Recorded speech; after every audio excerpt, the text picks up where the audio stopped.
Welcome back to Eat&Talk, everybody. Y'all, it's been a minute. Happy New Year's, happy belated New Year's, happy 2023.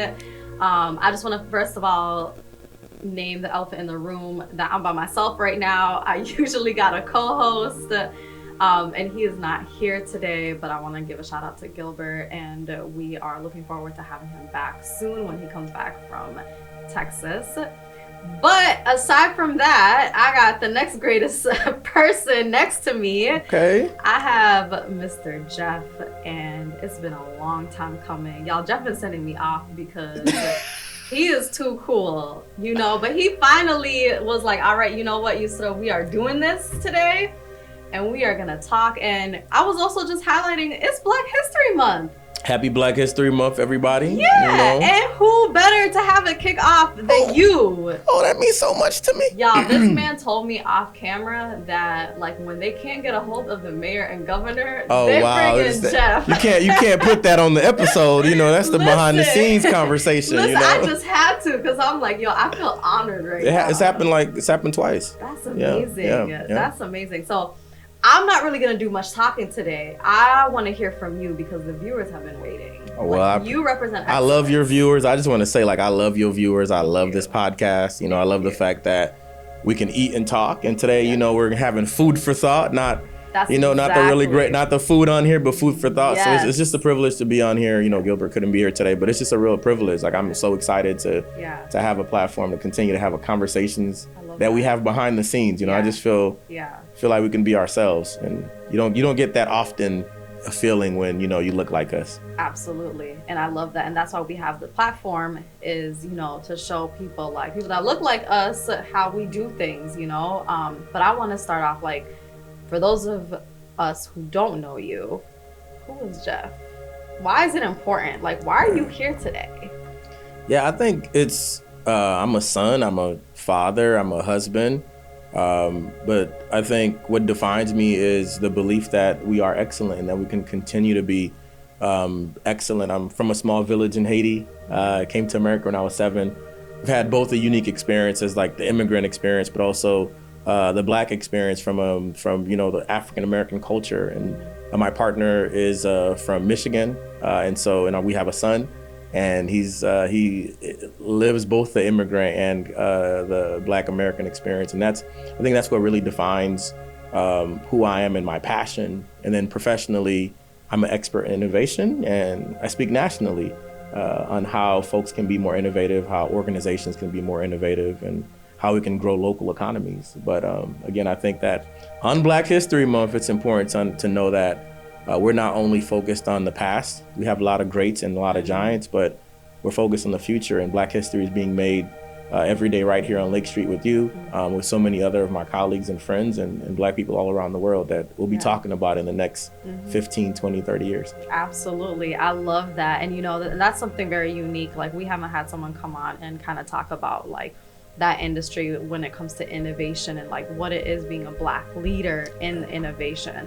And that's something I think that we all search for, and it's really important for us to like be and knowledge ourselves of that. So tell me a little bit more about like how you got into that. Like, what got you started? Like, hey, I want to be a leader, and I want to grow this excellent path of innovation within my community. Yeah, so originally I went to college to be a pastor. Like, I've always been the kind of person. Two things about me. I can see that. Two things about me that people could tell you when I was a kid they always thought that I do. One, they'd always potentially thought that I would go into being a pastor, speaking and inspiring people. I'm really passionate about that. Which you still do. A little bit, yeah. You still do. Yeah. Or being an entrepreneur. I've always talked about like economics and the importance of starting, you know, our own businesses. And when I went to college, I originally went to school for theology. And my first semester, I was watching this interview with Dr. Martin Luther King. And he was talking about how it's all good to talk about streets of gold, but ultimately men and women need shoes and dresses. And that like really struck a chord in me. And I thought to myself, in what ways can we make an impact in the world? We already make impacts, but in what ways can we be sustainable? And for me, as I looked around, business was that. So I ended up majoring in industrial psychology, where I focused on business and psychology. And I went to HBCU, so I got a chance to see excellence around me every day. And so that really pushed me into entrepreneurship, it also pushed me into innovation. And really innovation, the little black book on innovation defines innovation as something different that has impact. And so for me, I saw innovation every day as a kid. Like I always tell people, growing up in the village, innovation was the difference between life and death. We are from a fishing village, and there weren't refrigerators around. And so how do you preserve fish? How do you preserve meat? Like that's innovation. We use salt and other different things. So I saw innovation every day in my life, and I knew that I could take some of the things that I had seen in my environments, whether it was in Haiti or growing up in some of the most under-resourced neighborhoods in Tampa, and apply some academic knowledge and really have a way to help anybody, no matter what walk of life you have, to help support organizations to create something different that has impact. And that's been who I am, and I continue to be that. I love that. So you mentioned that you went to HBCU, and I kind of want to touch on that, because a lot of my peers and I, especially here in Minnesota growing up, some of us got the chance to go, but a lot of us didn't. Yeah. We missed that opportunity. So can you share with us what that experience was like, and why do you think that differs from your peers who didn't go to HBCU? So I just want to honor that there's great experiences of going to HBCUs as well as those who went to PWIs, right? Just because somebody went to an HBCU, it doesn't make them more black or understand the black experience. There's some pros and cons to both tracks. But going to HBCU for me really meant that I got to experience black excellence on a level that I didn't have a chance to see. And back then they had really good shows like One-on-One. There was a lot of really dope black shows back then. A Different World, you know what I mean? These really cool shows, but those shows were, it felt like a fantasy. Yeah. Because in our everyday experience, we didn't see a lot of the things that we wanted to be. And so going to an HBCU where also you got to see black people from all over the world, recognize that blackness is not a monolith. One of our friends, funny story, one of our friends, my wife and I, we met at the same HBCU. And I think this really highlights the importance of going to HBCU. One of our married couples, she's like a legacy, which means her family's gone multiple generations to our university, which is Oakwood University in Huntsville, Alabama. And we were having a conversation last year, and my wife, Ashley, was saying to her, what was interesting about our HBCU experience is that for her, it was the first time that she knew that black people were wealthy. Wow. Because coming from Saginaw, Michigan, she didn't see that. Yeah. So when we went to our HBCU, it was the first time being around legacy students, families who are really professional. It's the first time. Our friend said it was the first time that she knew that black people were poor. Wow. Okay. Because she's from the richest zip code in the country. Yeah. That's where she grew up. And she never knew, went to private school her whole life. Never experienced black people being poor.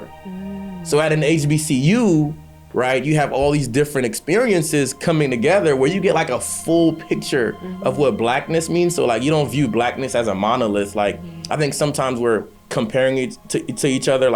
Okay, if you're an immigrant or if you're American born, or depending on what part of the country you're from, we typically sometimes try to define our blackness. But going to HBCU meant that I see blackness as a wonderful mosaic, like a quilt, and its nuance. And you have black people who are moderate. You have black people who are very progressive.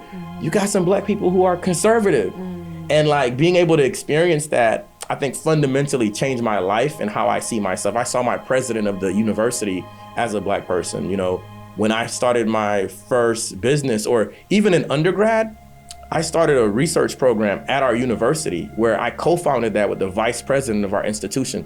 That would happen nowhere else, where I co-founded a research program, and as a student, I was a director.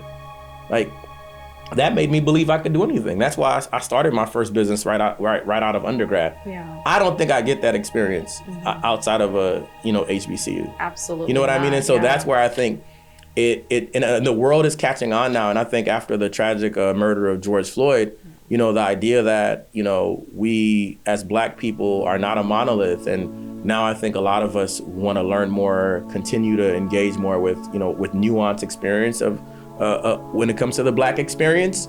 But having that then means that a lot of things don't surprise me. Yeah. So when I came to Minnesota, a lot of times you may experience, when you're in a Black body, Minnesota has been really great to me, let me say that.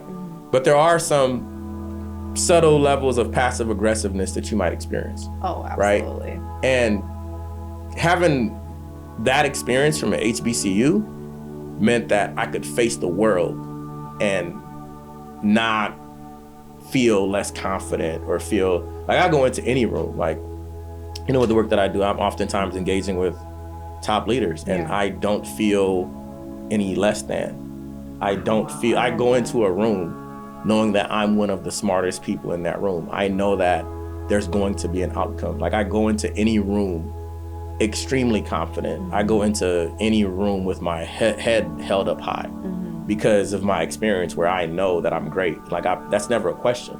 I love that. Because I was going to say, like, how did you adapt to the life after being surrounded by so many Black people of all different type of experiences, and in that perspective to coming to Minnesota and now, like, having to grow and start this new journey in life. But you just said, like, you were still very confident. Like, it set you up to be that person where nothing could knock you down. And that's really remarkable to hear. No, it's a blessing. And one of the really cool things about a college experience is the friends you make there, you make friends for life. So,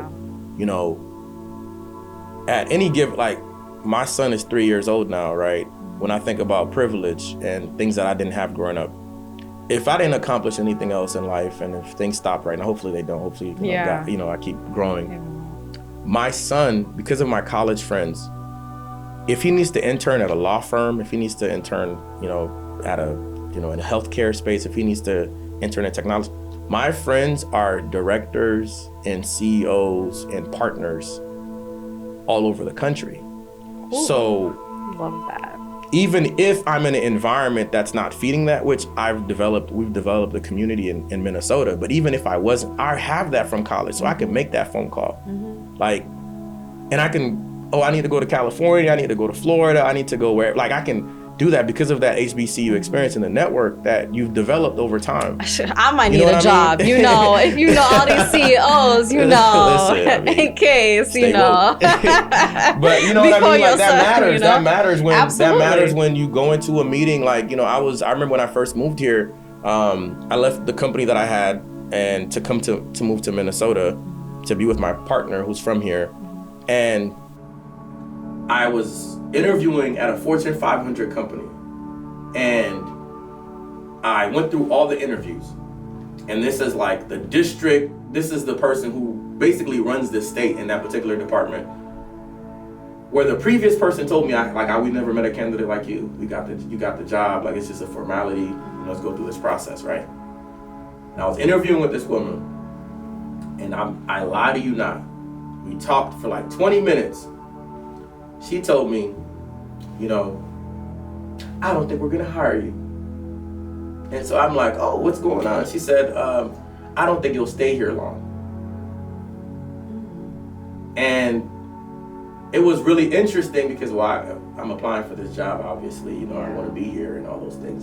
And that was when, had I not had those experiences, it would have crushed me, because originally I wasn't getting calls because when I started in entrepreneurship, they felt that people might have felt that you wasn't qualified enough. In a short period of time, I got my Six Sigma black belt, like, when some of the job requirements might have been a Six Sigma green belt. Like, I was above and beyond what it was. And this person literally told me that I was overqualified for a job that just 4 months ago, I wouldn't have even got an interview for. Yeah. And that kind of experience as a Black person, where you always have to be remarkable, or you're too remarkable, that is the experience of a lot of people in Minnesota. So had I not had, kind of like that background, I mean, it was challenging, but, it just made me realize, this is, because in the South, they'll just tell you, You know, you can tell in the South when when it's about your race. Yeah. Here, for the most part, it's passive aggressive. You eventually learn to read between the lines. You know what I mean, a little bit. So I don't want to focus on that, but that experience helps me to understand and realize, oh, it's not me, like it's you, and that's different when as we talk about Black history and as we talk about Black futures and as we talk about a world, you know, Black history is American history. And also it's important to realize that when you can, as a kid or as an adult, realize the problem is not you, it makes a difference in how you navigate life. Because in many ways, you can begin to feel that you're the problem. And that is extremely challenging. So having the ability to recognize and know that it's not you, or to have the kind of experiences that you can compare when you have those passive aggressive experiences, when you have those challenges in your professional and personal career, you can balance that with, oh, I know that I'm this, I know that I'm that because of. And do you think you have to have like multiple experiences for you to start realizing that, or it's something that like you realize kind of after your first like no? Realize the passive aggressiveness? Yeah, or like the fact that it's really not you. I think that my mom and my dad did a really great job, especially my mom. She always told me that I was special. Like, since I was born, my mom told me that I was special. I started first grade at 3 years old. They didn't want me to get into the school because they said I was too young. I told my mom I wanted to start school. She advocated for me. She made them test me. And when they tested me, they saw that I was even beyond that. So they let me in school. And throughout all of my life, my mom has recently she came here to visit me. And I saw you be making food, you be throwing it down. Oh yeah, I be throwing it down for her. But recently she came to visit me to remind me. And it was a time in my life where it's not that I wasn't doing good things, but it was a hard year. 2022 was a really hard year. Yeah. It was a really hard year professionally. And then she came to visit me. I took her to my office and she was unimpressed. And she was like, okay, but how are they treating you? How's everybody treating you? And she reminded me again that I'm special. And so that comes from that upbringing and background, that, you know, whenever I know that it's not me. And then having that reinforced by friends and then reinforced by culture at HBCU, reminds you that it's not you. And at the same time, when you do go through those experiences in real time, they do, you know, you get shaken a little bit. You know, you're like, wait a minute, but I thought you said 2 + 2 = 4. Exactly. Well, 2 + 2 = 4 only in certain contexts. That's really challenging. Yeah. And that's what makes it hard when we talk about innovation, right? Innovation requires for you to have diversity of thought, diversity of people. It requires for you to have a certain level of mutual respect. And that can be challenging. Yeah. That can be challenging. It can be. And, you know, I really like that. It's really important. I mean, like what you stated is like your mom and just the people in your life that planted these seeds in you, you know? And I think that kind of really highlights the fact that it's important who you have in your life. Yeah. Who you keep around. So important. And it's important, maybe what you know, but who you know. Yeah. You know, and I think that really like your life experience with everything like really emphasizes that. So that's truly amazing. Okay, so like let's shift a little bit. Tell us a little bit about now that because you're just filled with all of this like great knowledge and this great confidence, and you are all about like uplifting others, and I want to know kind of like how do you do that now? Like everything that you have ingrained in you, like how do you know, plant seeds now to others? Because you've been doing that a lot. For those of y'all who don't know, like Jeff is the man. So like I want to know like, well, first like when did you decide to like I've reached a certain part of my life, like I'm doing things that, but I need a village to grow with me. Yeah. You know. So how did you get there? I've never not felt that way, and it's made me take the long way to where I'm at. It's made me take a lot of sacrifices because I've never been the person who believes that you're gonna get to a certain place and then now you're gonna bring people along with you. Yeah. I think oftentimes we're led to believe that, but the person we become along the journey, when we get to that place, we no longer have that connection with the people we're trying to bring along. And so I've always been, in addition to like my business work, I've always been engaged in the community. Sometimes, like when I was the vice president and economic development chair for the Minneapolis NAACP, I spent even more time in that than I did in my business. So the idea that like there's a responsibility that you have because of what you've been given is a big part of our culture. And I never wanted that to not be part of who I am.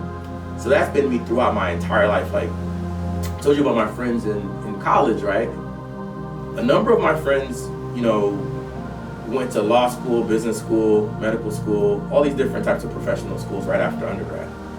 And a lot of times I would help them with their personal statements. Like they're writing their personal statements as part of their applications. I would help write their personal statements. I ghostwritten for a lot of folks who was running for different types of offices, even in college. Like, not for compensation at the time, but because I just always felt that that's important. And so that's been foundational to who I am as a person. And yes, it's come with its challenges, but I don't think you just wake up one day and you're like, oh, I care about the community. Like, we've seen that model of philanthropy that doesn't work, where somebody becomes a billionaire, now they're like, oh, we're gonna spend a couple of $1 million on an issue that they're not connected with, so they don't have that connection. But I would say like where it became a real foundation to who I am is in college. You know, freshman year, I learned this quote from Maya Angelou, and she said that people will forget what you said, they'll forget what you did, but they will never forget how you made them feel. And my father was a prolific entrepreneur back in Haiti, but he never had the opportunity to go to school. His parents couldn't afford to send him to school. So he became an entrepreneur, did really well for himself. Now fast forward in America, I see how people treat people like my dad. And I know how that makes me feel. So I never want anyone else to feel that way. So it's stuff like, even if I can't meet with somebody, I'll do my best to message them. It might take some time, but like, I never want people to feel like, oh, I'm too good, or I'm too big, or I'm too anything.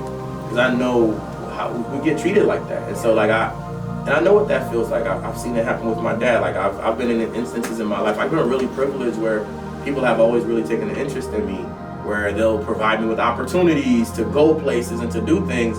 And there's behind the scenes conversations, because they think they'll think I'm wealthy. You know what I mean? They think I come from money, and they'll be talking about people. I'm like, yeah, that's my dad. Like my mom worked as a housekeeper for 20 years.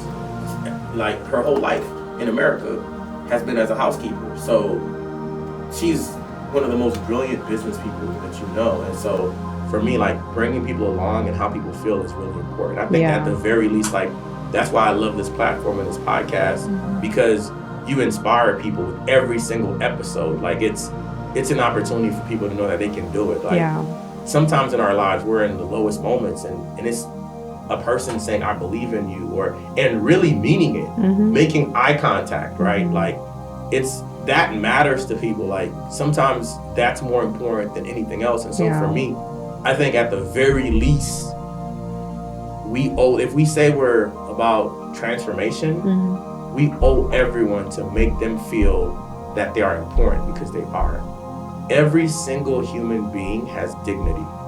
And when you are part of a culture and part of a group of people that historically have been made to feel like they don't have dignity, I think that it's the worst thing in the world if you're contributing to their lack of dignity. And so then it becomes a bigger responsibility for anyone you interact with to at least listen to what they gotta say. Yeah, absolutely. No, that's really huge. And you know, that's kind of like every time I haven't mentored like anyone in a while, but like I did used to mentor a lot of like kids in high school, and those were kind of the biggest things, or like their biggest obstacles would be is honestly like dignity was like the biggest one, amongst all the other challenges like we face as like young Black individuals, you know. So it is really important, like a simple I believe you, like I hear you, you can do this, you know. And also the fear of the biggest thing is like, as Black people, we feel like we have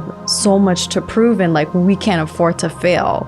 Oh, that's a big one. You know, and it's like, that's a big one. It's okay to fail. And that's like, so, and it's more detrimental to our health, to our wealth, to ourselves, our family, when we are on this like rampage of, I'm going to do what it takes so I can make sure I'm not failing. But you're already failing in that cycle of you saying that. Like, you're making it worse for yourself. Like, you are trying to achieve something that maybe can't be achieved because there's something else meant for you to achieve, you know?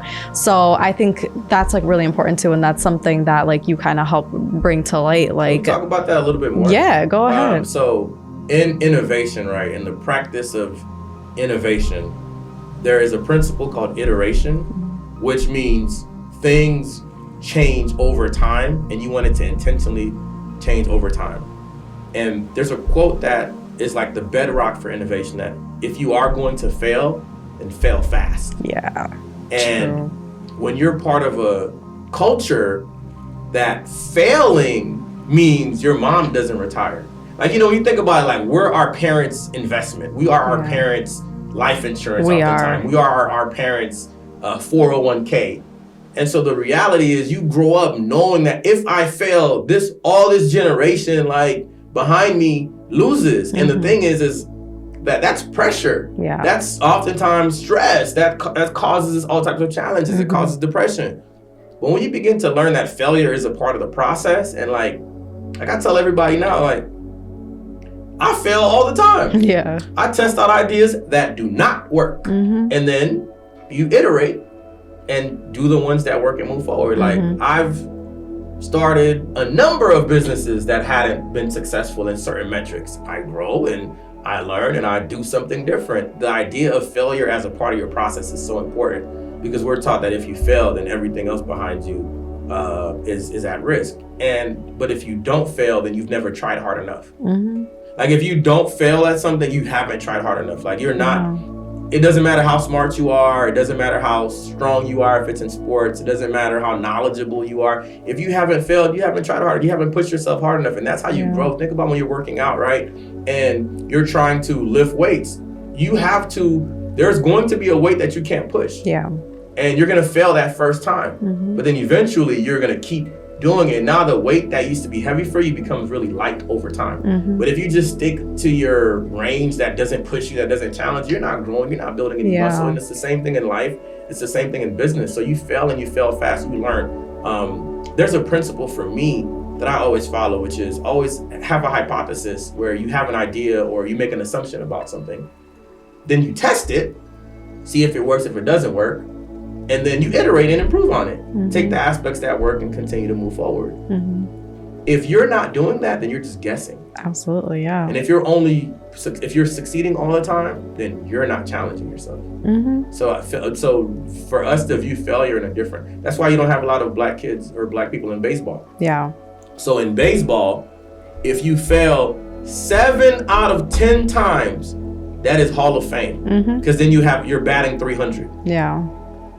Failing 7 out of 10 times? Nah, that's hard. That's a hard thing when we're always being told in many ways of what you can achieve. Like, that's a hard thing. It's a hard psychological aspect. So a lot of black kids don't gravitate towards baseball. I'm not gonna go in a sport where failing more than succeeding is successful. You know what I mean? So that's one of the things that we have to continue to learn and continue to have experiences like this. Yeah. Where we're sharing our experiences. And the other part is, this is the crazy part.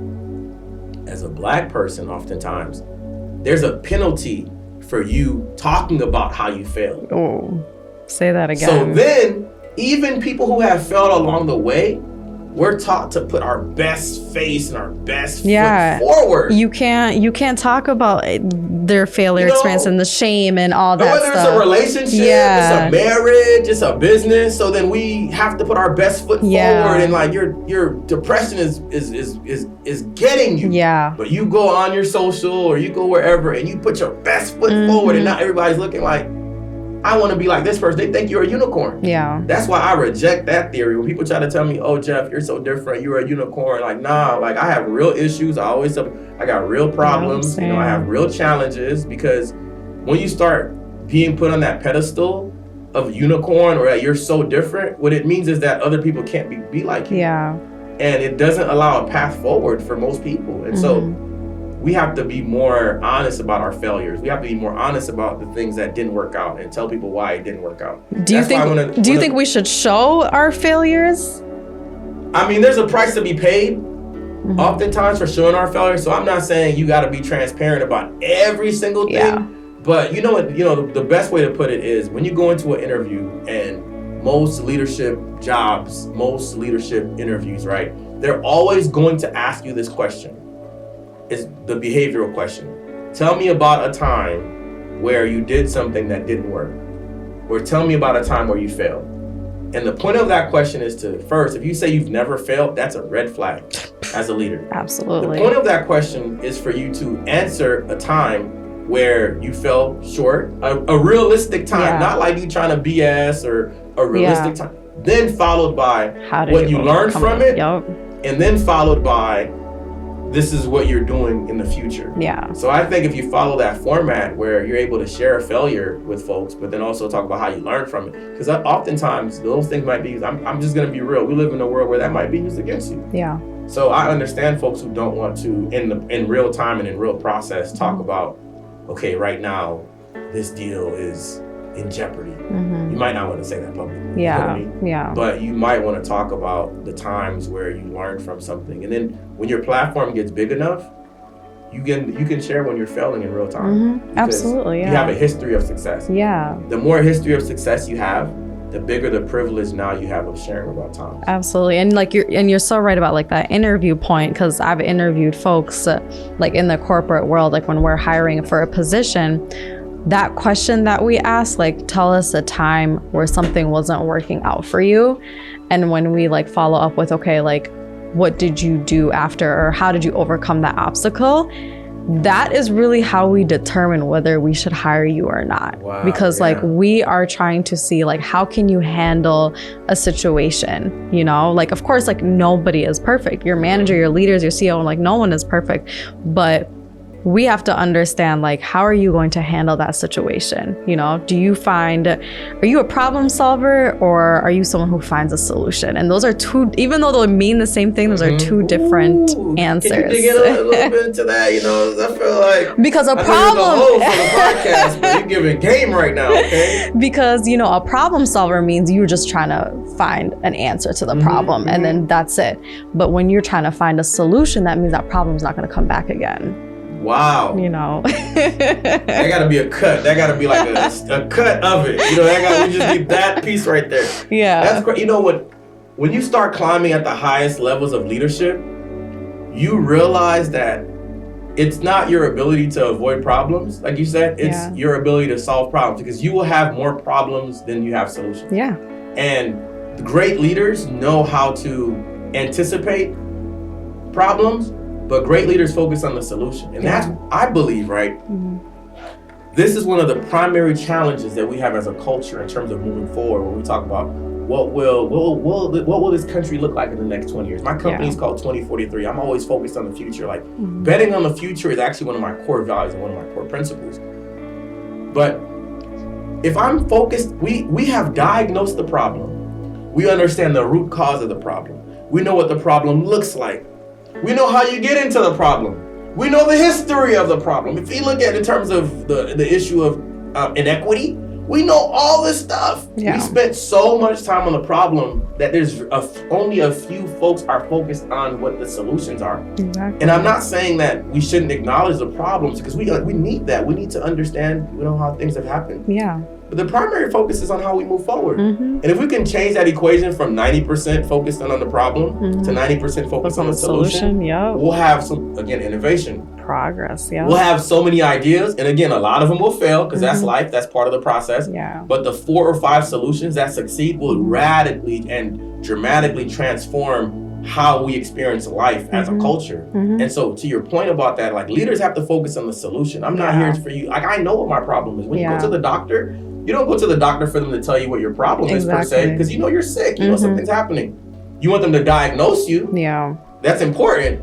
But more important, you're like, doc, what can you do for me? Is it therapy? Is it you need to have these pills? You need to change your lifestyle? Like if the doctor, and think about this, right? Unfortunately, I've known a number of people who have gotten breast cancer. It's so important. Breast cancer is such an important topic to me, especially for Black women. It's so important.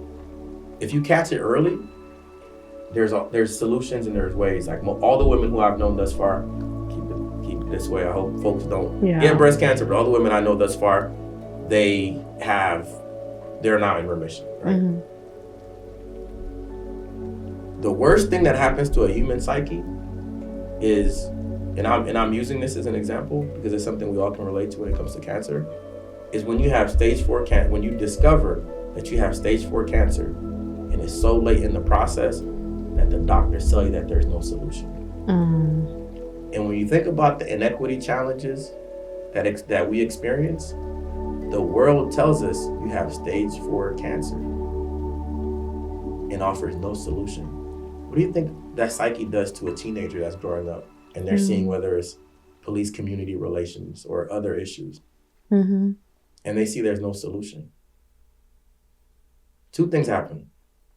They opt out of the Black experience, where now they want to pursue a different, show up as a different culture, because I know what the results are, or their minds are so made to feel like they can't do it that now it reinforces the reason why we should take alternative means to get to where we are. So why try when there's no solution? And that's what we do. We don't realize that's what we do. We're telling a lot of and again, it's a real, the issue of racism and equity, they're real issues. And it's like, we don't realize we're being the doctors that's saying you have stage 4 and no solution. That's an amazing comparison. Think about that. You know what I mean? Like on an emotional level, on a group level, this is what we're doing.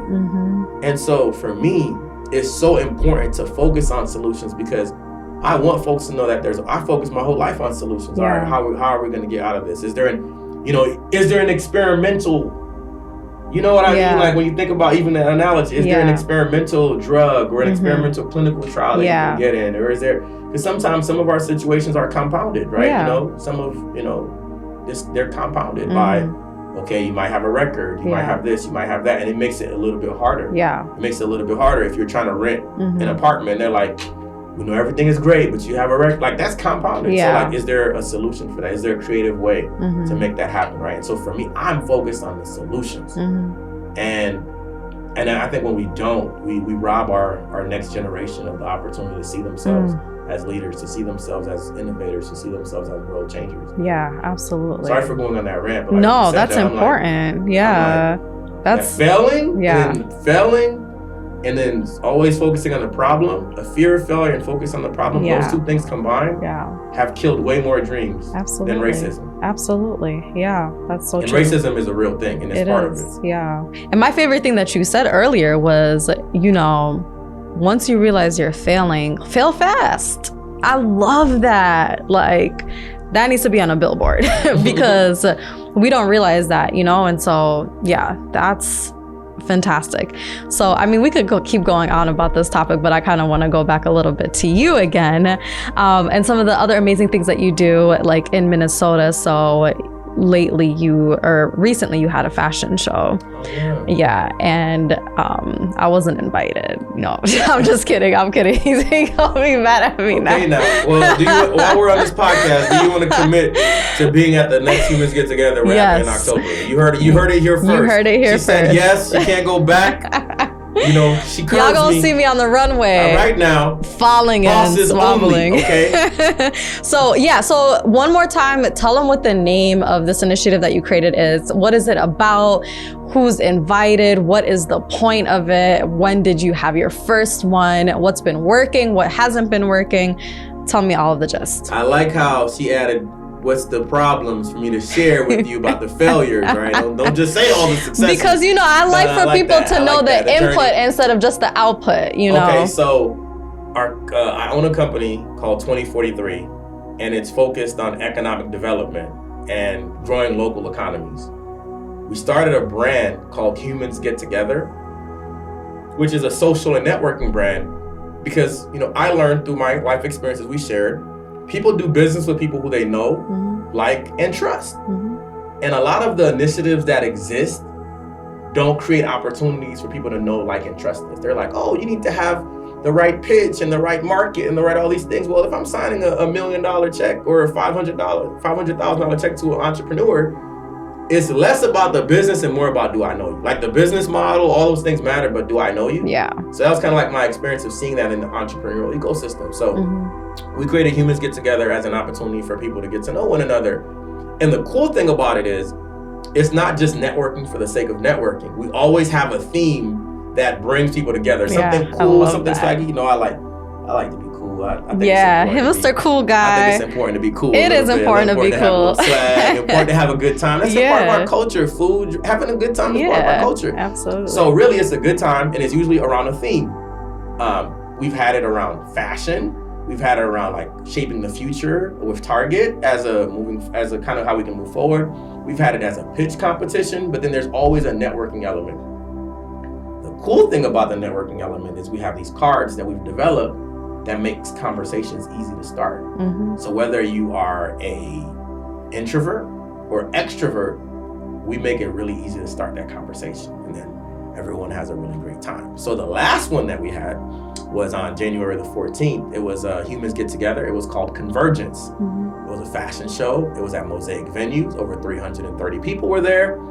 The fashion show part of it features leaders in Minneapolis, St. Paul, Bloomington that are moving our community forward. That's in philanthropy, that's in entrepreneurship, that's in business, that's in government, that's in the nonprofit sector. So the models were leaders in our community. Yeah. The cool thing about the models, though, they were designed by the best designer that we have in the Midwest, Ramadan Designs, Rami Muhammad. She is literally, like, you're in the next 5 years, you're gonna see articles about her, maybe on Time Magazine. Oh, like, for sure. Yeah. And so she designed and created all their clothes. That's amazing. And they got to keep it. Yeah. And the audience are community members and everyone who comes and have a good time. Like, it's 90% of people who come to our events say that they'll come back again. So we started it in October 2021. And we have some really, it's just a buzz. People in the town talk about it. They share about it. We've sold out every single event I know. we've ever had. Folks love it. They say it's a good time. It's a vibe, It's networking, but it don't feel like networking. Yeah. But then you go for, like, even if you just went for the fashion show, or even if you just went for the crazy panel that's super dope, even if you just went for that, you'd feel fulfilled. But then to go, people have met their business partners there. People have met, some people have met their partners. Ooh, I'm like, it's Humans Get Together, y'all, not Humans Get Together. You know what I'm saying? I mean, people interpret different ways. What y'all do after is your own time. Dating app coming soon in 2000. Yeah, I was like, you might need to do another version. Yeah. The singles get together. No, literally. But it's been so awesome, and it's been so good. So what we've learned, right? And again, true to what we've talked about, innovation, the iterative process, we've learned what people value and what are the things that folks don't value as much. So one of the things that people value a lot is it being really fun. Yeah.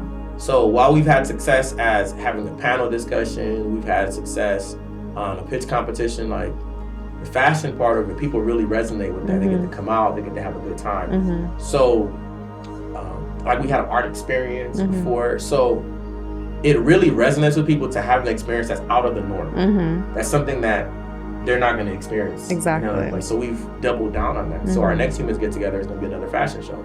It's going to be in October. Date will come out soon. But that's an iteration of us saying, hey, what's working? What do people value? What do people experience? We also learned that in the beginning, when we first started Humans Get Together, our first one, we had 3 rounds of card questions where, you know, people can ask someone the questions that are on the card.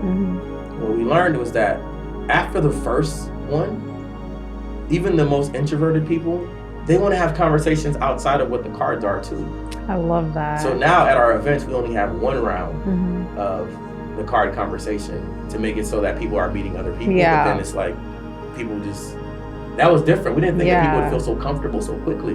That's another iteration, something that we've learned. We've also learned that we'll sell out of tickets. We've sold out of tickets every single time. So now, you know, it's about having capacity and potentially having our events a little bit earlier. So typically we put out tickets 3 weeks before the event, 3 to 4 weeks before the event. event gets sold out. And now we need to put tickets out earlier so that people can have more time to prepare, more time. Like, it's a thing now. Yeah. Folks want to get dressed up. Yeah. I mean, we were 2 years inside, so it's a vibe, right? exactly. So those are the things that we've learned. We've also learned that people want in between, because we have Humans Get Together twice a year. That's our cadence, but people want some in between interaction. So now it's building onto that brand. So we've learned that the brand is important, it's valuable, people appreciate it. So now we're deepening our investments into that brand and potentially thinking about other opportunities to bring humans together outside of these kind of large events that we have.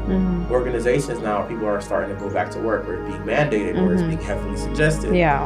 Adjusting back to those realities can be a challenge. So is there an opportunity for us to make that easier for companies? To make that easier for communities who are trying to bring people together around difference. So that has allowed us to iterate and really rethink the brand this year, more than just having 1 or 2 events per year. We're thinking about what are ways that we can continue to provide value. But it's been really cool. It's been really amazing. I love how, like, my favorite part about Humans Get Together are leaders who show up very, like, they have, and have to show up that way in their role.